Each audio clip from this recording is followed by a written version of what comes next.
기도하고 말씀 듣도록 하겠습니다. 하나님, 오늘도 귀한 하루를 허락하여 주시고 또 귀한 한 주를 허락하여 주셔서 말씀과 함께 한 주와 하루를 시작할 수 있도록 인도하시 하나님께 감사를 드립니다. 말씀의 은혜를 사모하는 우리 사랑하는 모든 온세상교회 성도님들의 삶 가운데 말씀이 주는 위로와 말씀이 주는 평안과 말씀이 주는 능력을 늘 공급받아 하나님의 사람으로 온전하게 살아가도록 함께 하시기를 기도합니다. 지금은 말씀을 듣기에 있습니다. 말씀을 전하는 사람과 듣는 모든 사람에게 하나님의 은혜가 충만하게 임하길 원하며 우리를 구원하신 우리 주 예수 그리스도의 이름으로 기도하였습니다. 아멘. 함께 하나님의 말씀 보도록 하겠습니다. 같이 읽을 하나님의 말씀은 구역성경 1034페이지 이사야 53장 7절 말씀입니다. 구역성경 1034페이지 이사야 53장 7절 말씀 보도록 하겠습니다. 그가 곤욕을 당하여 괴로울 때에도 그의 입을 열지 아니하였으며 마치 도수장으로 끌려가는 어린 양과 털 깎는 자 앞에서 잠잠한 양같이 그의 입을 열지 아니하였도다. 아멘. 오늘은 왜 십자가의 사건이 일어났는가라는 말씀의 제목을 가지고 함께 은혜를 나누고자 합니다. 하나님의 아들이 십자가에 달리신 이유는 무엇입니까? 왜 하나님의 아들은 십자가에 달리셔야 했습니까? 성경은 이것에 대해서 십자가 사건은 단순히 사람의 뜻과 사람의 계획에서 나온 것이 아니라고 얘기하고 있습니다. 많이들 사람들은 생각합니다. 신약시대의 바리새인과 대지사장들과 이 종교 지도자들, 또 당시에 많은 사람들이 예수님을 빌라도에게 사형시키도록 요청했다. 그래서 그 일들이 일어났고 예수님이 돌아가시게 되었다라고 생각하는 경우들이 많이 있습니다. 물론 그 일들이 일어나지 않은 것은 아니지만 사실은 성경은 과거부터 지금까지 이 사건이 이뤄질 것에 대해서 구약 성경을 통해서 계속 예언하고 있었습니다. 그래서 이 사건은 사실은 십자가 사건은 인간이 만들어낸 사건이 아니라 하나님의 큰 계획 안에 있었던 사건임을 알 수 있게 됩니다. 우리가 성경을 읽으실 때 구약 성경을 대하실 때 주로 구약 성경이 율법적인 것, 이스라엘 역사, 또 예언, 잠언과 시편 같은 문학적인 내용들 이런 것들만 생각하시기 때문에 구약 성경을 사실 잘 안 보는 사람들도 많이 있습니다. 신약 시대에는 예수님이 오시고 예수님의 말씀이 있으니까 그렇게 보시는 분들이 많지만 구약 성경은 잘 보지 않는 사람들도 상당히 많은 것을 제가 신앙생활하면서 많이 접하게 되는데요. 사실은 이 구약 성경은 이 신약 성경에 나오는 예수님이 오실 것에 대해서 이야기하고 있고 그가 어떤 분이시고 어떠한 삶을 사시고 어떠한 죽음으로 하나님의 나라를 이루실 것인지를 보여주고 있는 귀한 말씀들입니다. 실제로 예수님의 십자가 사건은 구약 성경 곳곳에서 예언된 사건인데요. 그것에 대해서 제가 잠깐 말씀드리고자 합니다. 오늘 읽었던 본문 53장 전체 내용을 꼭 한 번 더 읽어보시기 바랍니다. 바로 예수님의 십자가 사건에 대한 예언이 정확히 예언된 말씀이기 때문입니다. 또 우리 사랑하는 성도님들 시간 되실 때 시편 22편도 읽어보셨으면 좋겠습니다.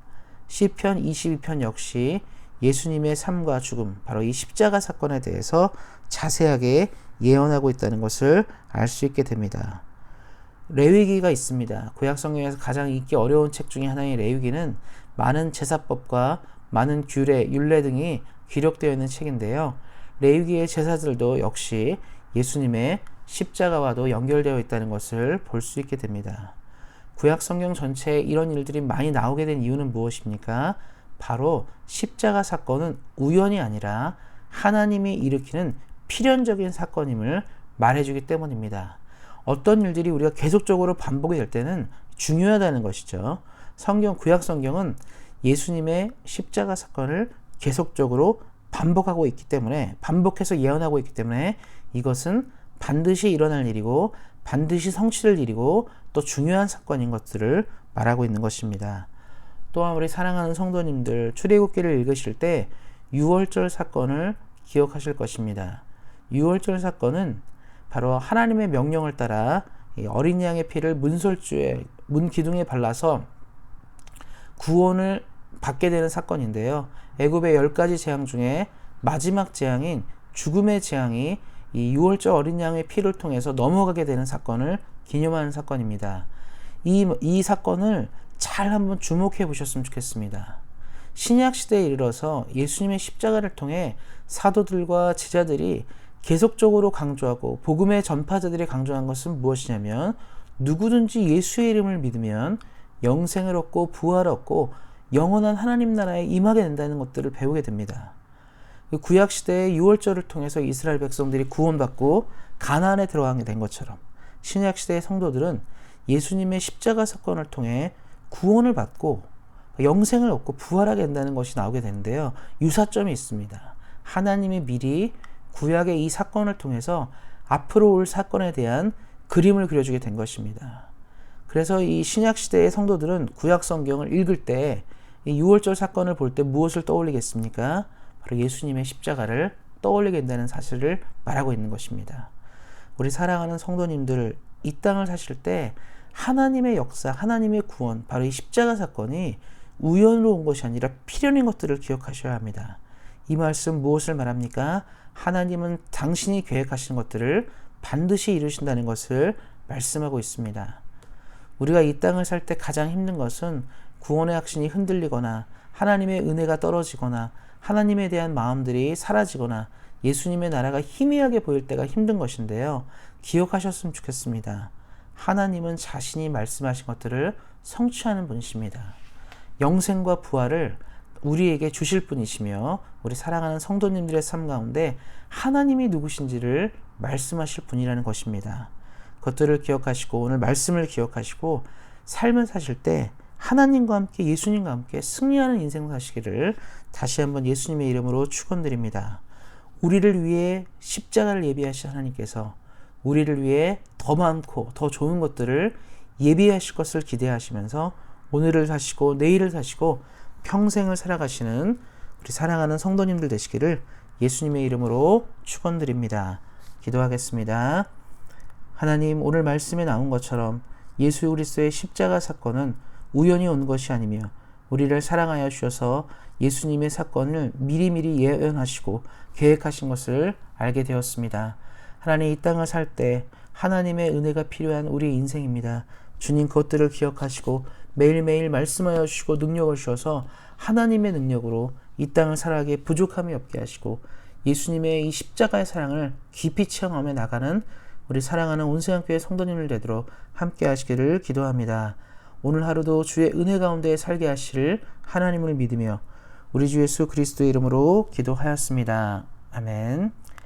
우리 한 주의 시작입니다. 우리 같이 기도하실 때 우리 특별히 우리 가족들을 위해서 기도하셨으면 좋겠습니다. 우리 가족들 중에 믿음 생활하시는 분들에게는 하나님이 더 많은 은총과 능력을 허락하여 주셔서 믿음이 날마다 주 안에 굳건해지는 믿음 되도록 기도하시기를 바랍니다. 또 우리 가족 중에 아직 예수님을 모르는 분들이 있습니다. 오늘 말씀에 나온 것처럼 예수님의 십자가는 하나님을 믿는 모든 자들에게 허락된 것입니다. 우리 사랑하는 가족들 중에 믿음이 없는 분들이 바로 이 십자가의 은혜를 만나서 하나님과 동행하는 삶을 살아갈 수 있도록 기도하셨으면 좋겠습니다. 그리고 매일매일 기도하실 때 이 코로나 문제를 꼭 놓고 기도하셨으면 좋겠습니다. 하나님이 은혜를 허락하여 주셔서 좋은 치료제가 개발되고 많은 사람들이 코로나의 공포에서 해방될 수 있도록 이것을 위해서도 기도해 주시기를 바랍니다. 특별히 오늘 하루 십자가의 사건을 기억하시고 십자가의 은혜를 체험하시면서 믿음 안에서 말씀 안에서 승리하는 하루 되시기를 예수님의 이름으로 격려드립니다. 오늘도 주 안에서 또 이번 한 주 주 안에서 말씀 안에서 승리하세요. 주 안에서 사랑합니다.